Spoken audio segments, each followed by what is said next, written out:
5 minutos. Alerta Entrevista. Alerta Entrevista. O Alerta Entrevista de hoje recebe o psicólogo Luciano Pinheiro. Boa tarde, Luciano. Boa tarde, ouvintes da Rádio Super. Um prazer estar aqui com vocês. Prazer é todo nosso. Obrigado pela sua participação. Ele é especialista em tratamento de dependentes químicos. Vem falar pra gente aí sobre essa situação, né, enfrentada, né, por milhares de famílias e tudo. E em que pé que fica essa situação dessas famílias. Eu começo te perguntando então, Luciano, como é que devem proceder as famílias que passam por esse tipo de situação? Tá todo mundo preparado para lidar com o dependente químico? Bom, eu acredito que não. Eu acredito que a busca de uma orientação especializada é o melhor caminho, né? Nós temos alguns serviços que podem ser acessados, né, para evitar o que nós chamamos de senso comum. Há uns 30 anos atrás, o que existia eram algumas instituições que faziam tratamento que é chamado de internação. Então, se perguntar uma avó, um avô, uma pessoa mais velha, quando vê uma pessoa que está usando alguma droga, principalmente drogas ilícitas, vai falar assim, tem que internar. E a internação, na verdade, ela é a última opção a ser feita, né? A pessoa precisa de ser feita uma avaliação, ela pode fazer isso no posto de saúde. Existe um serviço do governo do estado que chama CREAD, que é o Centro de Referência Estadual em Álcool e Outras Drogas, que tem lá psicólogos e pessoas, né, capacitadas para poder fazer esse atendimento, e essa é a triagem. Por que a triagem? Para direcionar para um tratamento mais adequado. Muitas vezes a pessoa não tem um perfil para internação. Ela pode fazer um tratamento ambulatorial, que no caso ela participa de algumas sessões terapêuticas e continua trabalhando, continua fazendo as suas atividades. E também tem um tratamento que chama de permanência dia, onde a pessoa permanece durante o dia fazendo o tratamento, participando de todas as atividades, e à noite ela vai para casa. Mas isso depende aí do quadro. Aí a família que não tem essa informação, ela pode tomar uma atitude precipitada, radical, partir para essa internação aí. Para internação, e pode ter um efeito, inclusive, ao contrário. Em vez de ajudar, ela vai atrapalhar a vida da pessoa. Eu imagino que a pessoa ali, se ela não tiver necessidade, né? Porque eu imagino que existe aquele momento que o doente fala assim, não, eu realmente não tenho controle nenhum sobre o vício e eu preciso de fato me internar, me ajuda, quando o próprio doente ainda tem esse momento, esse discernimento, né? Essa lucidez, esse discernimento para poder pedir isso. Mas colocar uma pessoa forçadamente, certamente, sendo que ela não concorda, aquilo ali vai gerar uma revolta no paciente, né? Vai gerar uma revolta, não vai funcionar, vai ser um desserviço, pessoa pode se revoltar, às vezes ela está quase aceitando a ajuda, depois uma atitude dessa ela retrocede, não quer saber de mais nada, se revolta, né? Ô Luciano, e como é que a parte sua, vamos falar da sua parte, né? Você é psicólogo, a parte da terapia no tratamento, como que ela funciona, e qual a abrangência dela, qual a importância do tratamento, da terapia? Veja bem, por diversos motivos a pessoa inicia o uso de substância. O uso de drogas, e quando eu tô falando droga aqui, eu tô falando das lícitas também, né? Muita gente fala que a porta de entrada é maconha, não é. É isso que eu ia te perguntar. Existe, por exemplo, quem fuma e bebe e as drogas chamadas lícitas, o álcool, né? Que mata pra caramba aí no trânsito e tudo, e o cigarro aí liberado e tal. Essa pessoa tem uma tendência, tem uma propensão maior a querer experimentar um outro tipo de droga? Existe uma relação disso, não? Veja bem, uma relação que eu observo é a barreira do ilícito. Sabemos que, através de pesquisas, que as drogas que são a porta de entrada para outras substâncias são as lícitas, é o álcool e o tabaco. Inclusive, são as que causam os mais danos na sociedade. É o álcool e o tabaco. Não é maconha, não é o crack, nem a cocaína, né? Agora, quando se quebra a barreira do ilícito, isso é como se entrasse no imaginário da pessoa. Poxa, já, falando assim no linguajar, já abriu a porteira, né? Por exemplo, se ela fuma maconha, é uma droga ilícita. Então, assim, já que eu tô no ilícito mesmo, né? Ilícita, mas considerada mais leve, né? Mais natural, assim. Mas o leve vai depender também de pessoa para pessoa, né? Pessoa para pessoa e do tanto que você tá ingerindo também, exatamente, né? Porque para algumas pessoas, por exemplo, a maconha ela é muito pesada. Se for falar assim, em relação à proporção, né? Uma síndrome motivacional, a pessoa não perde rendimento, tem um afetamento aí da memória temporária. Mas o que eu percebo é isso, quando a pessoa quebra essa barreira do ilícito, ela começa a contemplar as outras substâncias como não tão mal assim, porque ela já quebrou essa barreira, sabe? Agora a pessoa que não faz uso de drogas ilícitas ainda tem algo da censura, algo da criação, né? O que influencia muito são as amizades, né? Eu acho também que esse exemplo, não vou dizer exemplo, não vai parecendo que a gente é moralista, mas eu acho que muito do que você viu e viveu dentro de casa na sua formação, principalmente quando criança, né? Que é o momento que você é formado, você tem pai e mãe como referência, a própria formação ali do seu núcleo familiar, de repente ela passa para você uma segurança um comportamento que você quer repetir, né? Uma coisa que para você, pro bem ou pro mal, né? Pro bem, falou bem, a família ela pode ser tanto um fator de proteção como um fator de risco, né? A pessoa que é criada dentro de um ambiente adoecido, onde as pessoas fazem uso, ela cresce vendo aquilo ali e acaba aprendendo por observação e despertando nela a curiosidade de experimentar. As pessoas quando bebem, por exemplo, falando do álcool que é a droga mais usada, né? E do tabaco, geralmente as pessoas bebem sorrindo. Imagina uma criança vendo isso. Poxa, papai tá sorrindo associado ali, ao prazer ali, estão contando piada, estão fazendo um churrasco, esse negócio deve ser gostoso, eu quero experimentar, né? Pô, papai bebe, mamãe também bebe. Meu pai é meu herói, né? Meu herói, exatamente, já era essa curiosidade, né? Curiosidade, nas pesquisas que tivemos, né? Eu trabalhei no estado durante 4 anos e nós fizemos um levantamento dos dados das pessoas que chegaram lá procurando ajuda. Um dos maiores fatores de experimentação é curiosidade. Saber como é que é o efeito.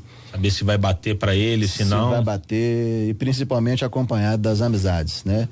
Um professor de Portugal que veio em Belo Horizonte há 2 anos atrás, ele falou que pessoas que têm amigos que também fazem uso, no caso foi a maconha, ela tem 17 vezes mais chance de usar também. Só por causa da amizade. Não tem aquele ditado, as más conversações corrompem os bons costumes? E tem também, me diga quem tu anda, acaba te influenciando. Se você não tiver uma base muito forte, então você vai acabar caindo fatalmente nessa situação. A gente está conversando aqui agora, são 4h12, a gente está recebendo aqui no Alerta o psicólogo Luciano Pinheiro, especialista em tratamento de dependentes químicos. Luciano, existe um perfil padrão para usuário de droga? Assim, depois que ele já é aquele usuário, ele é aquele cara muito deprimido ou aquele muito eufórico, né? Meio que bipolar assim, ele é mais arredio. Existe um perfil assim, isso não faz sentido. Tem todos os tipos de personalidades ali, podem ser dependentes químicos. Tem, isso vai depender da pessoa, vai depender do organismo dela e também da droga que ela usa, né? Algumas drogas são depressivas, o caso do álcool, por exemplo, é uma droga depressora do sistema nervoso central. Embora ela, em pequena quantidade, ela cause uma certa euforia. Mas se a pessoa continua... relaxante, né? Até relaxante, mas se ela começa a beber, ela entra em coma alcoólica, se ela bebe muito. Então ela tem uma fala mais pastosa, começa a ter uma marcha alterada, ela perde reflexo, porque é uma droga depressora do sistema nervoso central. A cocaína e derivados da cocaína, como o crack, como a merla, é uma droga estimulante do sistema nervoso central. Então, dependendo da substância, inclusive algumas classes trabalhadoras preferem certo tipo de substância. Quem trabalha com plantão, por exemplo, a cocaína ela entra ali, inclusive ajuda ela durante um momento a fazer o plantão dela, o plantão noturno. Se manter ativa ali. A se manter ativa, né? Algumas classes trabalhadoras que precisam de uma certa criatividade, de relaxar um pouco a mente, vai preferir mais a maconha. Alguns vai gostar do LSD, sabe?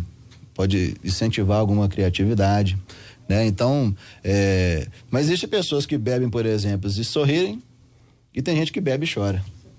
Aí vai depender. Vai depender do momento que ela está vivendo, né? O LSD, que eles chamam de doce, por exemplo, a pessoa pode ter uma bad trip, né? Que é uma viagem ruim.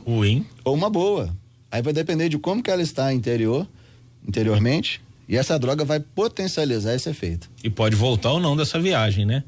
Algumas pessoas quebram o espelho, né? Como é falado aí. Na linguagem. Ô Luciano, e como é que eu queria te perguntar uma coisa, por exemplo, quanto tempo você trabalha com dependentes químicos? Profissionalmente tem 8 anos. 8 anos.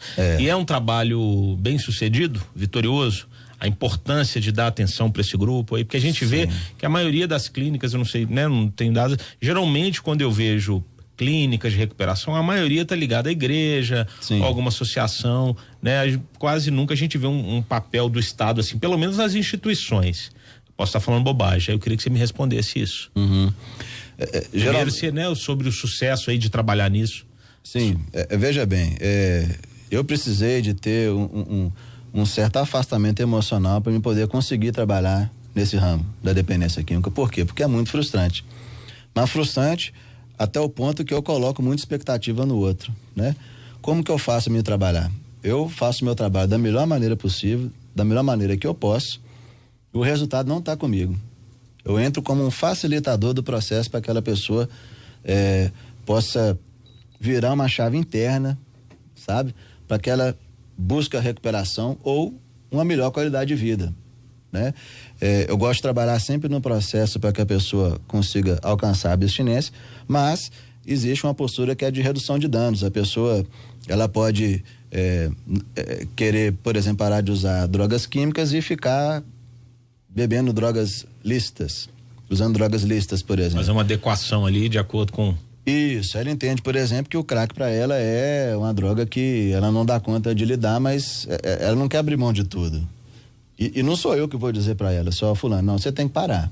Porque algumas instituições, ela promove a abstinência, são instituições de abstinência total. Algumas clínicas, algumas comunidades terapêuticas, né? Lembrando que é diferente clínica de comunidade terapêutica, a clínica é um ambiente mais hospitalar, e a comunidade terapêutica é um modelo de tratamento baseado na convivência entre os pares. Que pares? Dependentes químicos buscando recuperação. Então, eles trabalham ali em comunidade e essa vivência... mais na vontade também, eu imagino, a vontade do dependente, né? Porque comunidade terapêutica, a premissa dela é a voluntariedade. A pessoa não pode tratar, ela não pode estar lá contra a própria vontade. É diferente de clínica. Clínica existem algumas que são involuntárias. A pessoa se interna mesmo, a família assina um contrato e ela fica lá durante o período contratado, né? São posturas diferentes, propostas de tratamento diferente, embora tenha algumas ferramentas em comum, mas não. A comunidade terapêutica, ela tem a maioria delas tem ligação religiosa, sim. A religião, ela pode ser também uma saída para a pessoa, claro, desde que ela creia, desde que aquilo faça sentido para ela. Por quê? A pessoa busca usar a droga, muitas vezes falta sentido. Ela não iniciou por isso, mas por diversos fatores, é multifatorial. Ela experimentou, gostou, continuou usando e pode ter desenvolvido a dependência. Forma, preenche algum vazio que ela tem ali, ainda que cause um mal, né, a longo prazo, mas para aquele momento resolve o vazio, a insatisfação da pessoa, né? Aí para algumas pessoas esse vazio é preenchido com Deus ou poder superior na forma que ela crê, compreende, que ela acreditar. E muito importante lembrar também das irmandades anônimas, narcóticos anônimos e alcoólicos anônimos. São irmandades que funcionam no mundo inteiro e que é de graça, onde o único requisito para a pessoa ser membro é o desejo de ela parar de usar. Então, assim, a maioria desses grupos funciona à noite, isso é ótimo, porque alguns serviços que temos aí de atenção ao dependente químico funcionam durante o dia. E à noite a pessoa está liberada, ela vai embora para casa. E aí?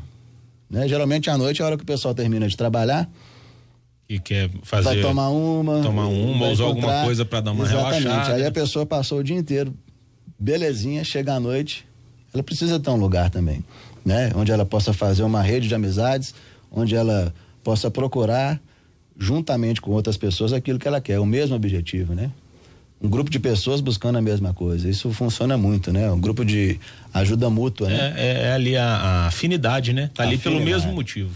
Por empatia, por identificação. E às vezes são pessoas totalmente distintas, de classes sociais diferentes, exatamente, de condição cultural diferente, mas naquele momento elas estão alinhadas ali pelo objetivo, que é o mesmo só. É uma afinidade, exatamente, ainda que momentânea, mas é o que mantém eles unidos ali. E quando tem as recaídas assim, é complicado para de repente você tá lá no seu na clínica ou na comunidade terapêutica, como você disse, e a pessoa sai e ela tem uma recaída. Geralmente essas pessoas voltam para vocês, ela, eu caí, voltei e preciso de ajuda de novo. Existe isso? Como é que funciona? Existe. No meu caso do consultório, algumas pessoas somem mesmo, já deixam de aparecer, né? Né? Quando é assim, você já é porque tá tudo bem ou porque tá tudo mal, geralmente? Porque teve uma recaída. E dependendo da recaída que ela tem, lembrando que recaída é quando a pessoa volta ao padrão antigo de uso, e existem os lapsos. Os lapsos é quando a pessoa tem um escorregão, ela usa, mas rapidamente ela volta. Ela consegue voltar pro padrão de engajamento, pro padrão de ação, sabe? Se a pessoa tem uma recaída, ela volta ao padrão antigo, muitas vezes, no meu caso, no consultório, a pessoa dá uma sumida, né? Até que aquela ficha cai, que ela tenha um entendimento e ela tenha de novo a vontade de buscar uma recuperação, sabe? Aí depende de cada pessoa. Tem gente que demora 1 ano, tem gente que demora 4 anos, tem gente que fica... Não é uma questão fácil, né? Não é. A questão da droga. Isso aí é cercado de preconceito. Caso a caso. É cercado de preconceito. Quando você falou do crack, imediatamente me veio a imagem ali da região da Lagoinha, na Cracolândia, que é um lugar que sempre teve infestado daqueles usuários. Eles vivem ali tipo meio que zumbis ali, né? Eles somem até no asfalto, eles ficam da cor do asfalto, a gente quase não vê. Era um lugar que foi todo reformado, com viadutos novos e tudo, mas o estigma, né, permanece ali. Ali é um lugar e aí que eu quero te perguntar sobre o governo, por exemplo, o posicionamento do governo em relação a isso. Todo mundo fala, o uso de drogas é um problema de saúde pública e tal, você concorda com isso? E a participação do governo é eficaz, na sua opinião, assim, como um profissional que lida com dependentes químicos? Veja bem, eu acho que ele não é um problema só de saúde pública, não. Ele é multifatorial. É um problema também de educação, é um problema também de formação, inclusive do núcleo familiar, sabe? Onde vários atores ali vão estar envolvidos para essa recuperação. Por quê? É muito mais fácil você fazer prevenção do que tratar. É muito mais efetivo. É muito mais barato, inclusive. Só que a prevenção, por exemplo, vou dar um exemplo muito bem sucedido de prevenção. A questão do tabagismo. Por que diminuiu tanto o número de fumantes no Brasil? Primeiro, parou as propagandas, né? Exatamente. Primeira coisa, parou a propaganda. Leis efetivas antifumo, aumento de imposto, o cigarro ficou mais caro.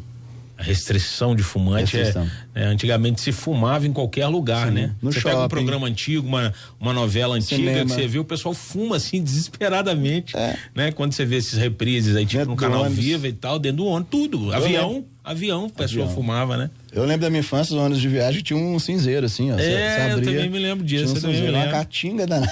Eu também me lembro. Tinha lá esse, hoje não tem. Então, assim, e fora as fotos que vem no verso do maço de cigarro também, que são medonhas, né? De impotência, a dentes assim, condições horríveis e tudo, né? Foi outro fator, além também do governo federal ter proporcionado verba para o tratamento. Então, hoje você vai no posto de saúde, você consegue tratamento para separar, seja adesivo, seja goma de mascar, né? Isso tudo pode auxiliar? O PET ali, né? Esses adesivos, com certeza a goma auxiliam, né? Cada um vai depender do nível também de comprometimento ali da pessoa com o vício, né? Exatamente. Com a dependência. É feita uma avaliação dependendo do grau de comprometimento e da dependência da pessoa, porque existe uma dependência física também, além da questão do hábito ser muito forte na questão do cigarro, né? Então, por isso que eu estou dizendo que a prevenção ela funciona, mas isso não funciona, por exemplo, com a cerveja, né? Propaganda de cerveja sempre vinculada a mulheres muito bonitas, né? Ao verão, a dia de sol. Verão, experimenta, né? Desce redondo. Então, assim, são várias coisas que fazem ligação com mulheres bonitas, com um clima amigável. E muitas vezes o alcoólatra também não vê aquilo, né? Ele, poxa, tá lá naquele boteco, né? Tomando a cachaça, poxa, me enganaram, né? Na propaganda. Se eu tomasse a redonda aqui, eu não tô vendo ninguém bonito aqui do meu lado, não tem ninguém e tem esse desamparo. Então tem propaganda sendo exibida de manhã, sendo patrocinadores de esportes. Ao mesmo tempo que cortaram o cigarro, que é associado, porque o trânsito, por exemplo, as mortes de trânsito, o Brasil é um dos países que mais, ou é o que mais mata, ou um dos que mais mata no trânsito, né? Dos que mais matam no trânsito. E a bebida é totalmente incentivada, você falou no horário da manhã, patrocinando aí programas de esporte. Sim. Associado à saúde, né? Que era para ser associado à saúde. Sim. A bebida, ela mata tanto diretamente quanto indiretamente. Tanto a pessoa sob efeito de álcool, ela atropela, como ela pode ser atropelada por estar sob efeito de álcool. Ela comete mais crimes sob efeito de álcool. Ela tem mais acidentes no trabalho, por exemplo, né? O índice de falta no trabalho por causa de ressaca, porque não foi, é muito alto, né? Tudo que foge ao controle da gente não é legal, né? Não é legal, né? Então, assim, a prevenção deveria ser, assim, o que rege a questão do tratamento, né? Então, assim, a questão do governo podia investir mais na questão da prevenção, certo? O governo, tanto na esfera estadual quanto na esfera municipal, federal, né? Capacitando profissionais para ter um posicionamento adequado, para poder fazer essa triagem, direcionar as pessoas para um tratamento melhor para aquele caso, sabe? Isso é muito importante. Tá certo. Camila? Luciano, eu queria te fazer uma pergunta, porque você chegou a falar em determinado ponto da entrevista da frustração, assim, em relação, né, a não a entender que você é o caminho, mas não vai solucionar o problema, né, que não depende de você 100%.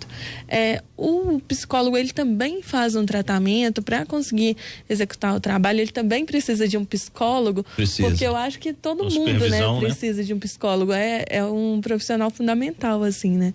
O psicólogo também precisa desse acompanhamento? Precisa. Ele precisa também ter a sua terapia para que ele consiga, porque você absorve muita coisa, né? O dependente químico, falo de experiência minha, que eu já trabalhei em clínica e já trabalhei também como da terapêutica. A pessoa chega num estado crítico, físico, mental, espiritual. Então ela confia muito na figura do psicólogo. Então ela fala coisas que ela não falou para ninguém. Então você absorve uma carga muito grande, muito negativa. Elas se aliviam e você recebe a carga. Eles viram uma esponja, a gente absorve aquilo tudo ali. Então é necessário que a gente também tenha uma terapia, que a gente tenha métodos e artifícios para poder lidar com isso, para poder ter uma válvula de escape, para ter um lazer, para poder arejar um pouco a mente, sabe, o corpo, porque senão a pessoa surta. A pessoa, ela entra em depressão, e realmente não dá conta, sabe? Realmente não dá conta, né? Eu utilizo de várias coisas me poder manter a minha postura como profissional, né? Pratico atividades físicas, academia, bicicleta, faço terapia mais em grupo também, sabe? E é legal também, né? Porque o paciente vai no consultório, a gente falou daquela imagem do pai, que é o herói da casa, a gente vai no médico, vai no consultório do psicólogo, do psiquiatra também, a gente acha que aquele profissional é intocável, né? Que ele também não, que ele tá ali, que ele não precisa de tratamento, que ele tem uma vida maravilhosa, que ele não vai absolver os nossos problemas. E é interessante quando a gente escuta o psicólogo falar que ele também precisa. Né, de acompanhamento, que ele também tem uma vida normal, como todos nós, e é legal isso, né, pro paciente, né, sabe? É necessário cuidar de quem cuida. Verdade. Isso aí, a gente está conversando com o Luciano Pinheiro, ele é psicólogo, especialista em tratamento de dependentes químicos. Luciano, são 4h28, nosso tempo está chegando ao final. Eu queria que você falasse rapidamente pra gente um pouco sobre a reinserção social do dependente químico. Você que já trabalhou em comunidade terapêutica, em clínica e que atende também, né? Tem seu consultório aí. Sim, a reinserção ela é um gargalo, né? Muitas instituições focam muito aí no tratamento, mas ela não promove, não oferece uma reinserção social para aquele dependente. O que vai acontecer? O índice de recaída é muito grande, porque a pessoa busca uma recuperação, ela passa por um tratamento às vezes difícil, longo, né? Mesmo que tratamento residencial ou também com algum tipo de internação, nos CAPs AD, permanência dia mesmo, ou tratamento ambulatorial. Então veja bem, se a pessoa consegue ter uma melhora de vida e ela não consegue um trabalho, ela não consegue se reinserir socialmente, que seja na família, que seja no bairro onde ela mora, a probabilidade dela voltar ao uso é muito grande. Então ela precisa ser reinserida, porque isso faz parte do tratamento dela. Precisa depositar confiança na pessoa, né? Exato, de dar ela um apoio.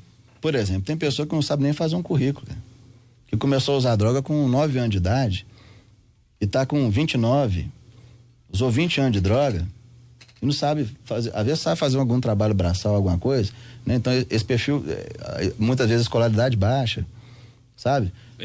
Pelos anos que perdeu, né? Pelos anos que perdeu, pelo grau de comprometimento que a droga trouxe para ela. Então ela precisa de ter ali um apoio para coisas mínimas, de tirar um documento de identidade, sabe? De fazer um currículo, de oferecer a ela um curso profissionalizante de forma gratuita, porque tem Senat, eu não sei se no Senai tem, mas tem algumas instituições federais que tem esses cursos profissionalizantes gratuito. Então a pessoa ela tem uma profissão Algumas instituições oferecem curso de padaria. A pessoa sabe de lá sabendo fazer um pão, por exemplo, é uma profissão. Tira uma carteira de motorista, ela pode ser motorista. Uber, né? O Uber tá aí, né? É lógico que ela tem que ter um carro. Entregando de A a Z, né? É. Pra todo mundo. Mas se não tiver a reinserção social, é um gargalho, é uma falha, e muitas vezes ela volta ao uso. E quando volta ao uso, né? Muitas vezes a gente sabe que algumas pessoas, ela comete alguns delitos para conseguir usar. E todo mundo precisa de reconhecimento, né? A gente não faz coisa para ser aprovado só pelo outro. Sim. Mas o reconhecimento faz parte, né? É um incentivo, olha, você se cuidou, você se tratou, você se recuperou, vou te dar aqui um voto de confiança, vou te dar tanto da família, né? Para receber aquela pessoa sem tanta suspeição, sem nada assim, e como das empresas, né? Do próprio mercado de trabalho, incentivar os lugares aí para dar curso para essas pessoas e dar oportunidade. Sim. Mas a família também precisa de um tratamento. A família sofre junto, igualmente. Sofre junto, ela adoece junto. Ô, Luciano, eu queria que você falasse rapidamente pra gente, assim, quem tem um problema hoje de um dependente químico que não sabe o que fazer, onde que ele busca essa ajuda? Ela pode buscar ajuda lá no CREAD, que é o Centro de Referência Estadual em Álcool e Outras Drogas, que funciona na Rua Espírito Santo, 495, sexto andar. É um serviço do governo do estado, onde tem lá psicólogas que vão fazer esse atendimento, essa triagem, para ver o grau de comprometimento. Ela pode procurar também, caso for mais perto, o posto de saúde mais próximo da casa dela. Ela pode procurar o CAPS-AD, Centro de Atenção Psicossocial, o AD de Álcool e Outras Drogas, que existem 4 em Belo Horizonte, para que ela também faça um tratamento ambulatorial, vai ser avaliado por uma equipe, né? E consiga fazer e vai ser direcionado esse tratamento aí. E esse acompanhamento, vai ser direcionado, sabe? E para algumas pessoas que, por exemplo, trabalham durante o dia, ela pode procurar as Irmandades Anônimas, Narcóticos Anônimos e Alcoólicos Anônimos. Tem aquelas reuniões geralmente no final do dia e à noite. Isso, tem reunião de dia também. De dia também, mas a maioria delas é à noite, né? Então, assim, são muitos grupos que existem em Belo Horizonte. Então, cada uma delas tem um site, no site lá a pessoa pode acessar o site e buscar uma reunião, porque é uma saída, é possível, né? Onde ela possa ter esse apoio aí para poder buscar uma melhor qualidade de vida dela, né? Tá certo. Bom, Luciano, eu queria que você deixasse agora seu telefone, né? Se atende um consultório, como é que a pessoa faz um contato com você? Às vezes quer tirar alguma dúvida ou quer tratar diretamente com você aí. Sim, o meu telefone é 31 99540 5193. E nas redes sociais, Luciano Pinheiro, psicólogo. Isso, né? Aí. Eu queria só deixar um recado aqui também, desse sábado, vai vir em Belo Horizonte o Ronaldo Laranjeira, é um médico psiquiatra de São Paulo, ele é uma das maiores autoridades em dependência química, e ele vai estar falando sobre maconha medicinal, mito ou verdade. Esse tema aí. Interessante. Dá pano pra manga pra poder falar, né? Maconha medicinal, mito ou verdade, interrogação. Vai ser lá no auditório da Abraço. Abraço fica ali do lado da Life Center, na Avenida do Contorno. Sim. Vai ser São Lucas ali, né? Não sei se é funcionários. Do lado de lá funcionários. Em frente ao Hospital Santa Maria. Em frente ao hospital. Isso. Então vai ser lá de 8h30 a meio-dia. Ele vai estar em Belo Horizonte, né? Podendo falar sobre esse tema, vai ser aberta a perguntas e são todos convidados, sábado agora, dia 11. Tá certo. Muito obrigado. A gente conversou aqui com o psicólogo Luciano Pinheiro, que é especialista em tratamento de dependentes químicos, deixou várias dicas: posto de saúde, CREAD, CAPS-AD, Irmandades Anônimas, NA e AA. Isso aí. Mais esse evento que vai ter na ONG, né? Sim. Na Abraço. Isso. Que fica ali no Funcionários, em frente ao Hospital Life Center. Muito importante também o acompanhamento de terapia. Claro, né? A terapia, ela é importantíssima para poder conseguir resolver alguns problemas individuais que às vezes a pessoa não consegue falar em grupo, né? Então, ela ter um profissional muito bom. Uma pessoa de confiança para poder contar os problemas ali. Exatamente.